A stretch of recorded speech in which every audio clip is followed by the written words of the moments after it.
Hi guys, long time no see. So food vlogs na naman tayo ulit. Puntahan natin itong trending na trending sa Facebook, itong Y Chicken. Located pala ito sa 451 Eulogio Amang Rodriguez Avenue, Pasig City. Dinadayo ito ng maraming tao dahil sa biryani rice nila at syempre sa masarap nilang chicken. At pagdating nga namin dito, pumila agad kami kasi ang haba-haba na talaga ng pila niya. At dito sa mga part na to, ito yung mga stickers ng mga vlogger na pumunta. Huy, buti na lang nandito yung may-ari. Alam nyo bang napaka hands-on ni Mr. Abidam kasi siya mismo ang nagtitimpla ng mga chicken niya at biryani rice. Napaka-humble niya, grabe. Napansin niya kasing nagvi-video ako kaya ayan, in-next niya talaga ang kanyang product. Charot.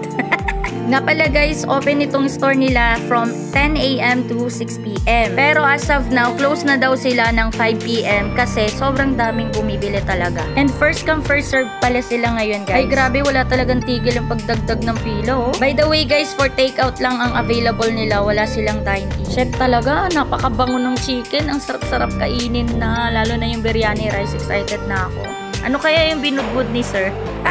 Secret ingredients. Charot. Ang per order pala dito is 300 pesos. Isang biryani rice na yon, and then may one whole chicken na. Included na din ang sauces doon guys. Excited na akong tikman kasi first time kong kakain ng biryani rice. For the bayad na ang first on, kunin na natin ang ating on-order at tayo'y umuwi na. Charis. Excited yarn. Biyahe muna kami pa uwi guys. Be right back. Hoy! Shota! Ang bango-bango. Grabe yung aroma niya. Alam nyo ba, napansin ko yung biryani rice, meron palang bay leaf. Grabe, napaka-tender ng chicken, no? At ito yung mga sauces niya. At ito, gaano kalaki. Ang laki ng serving. Grabe, pang 4 person na nga yan, eh.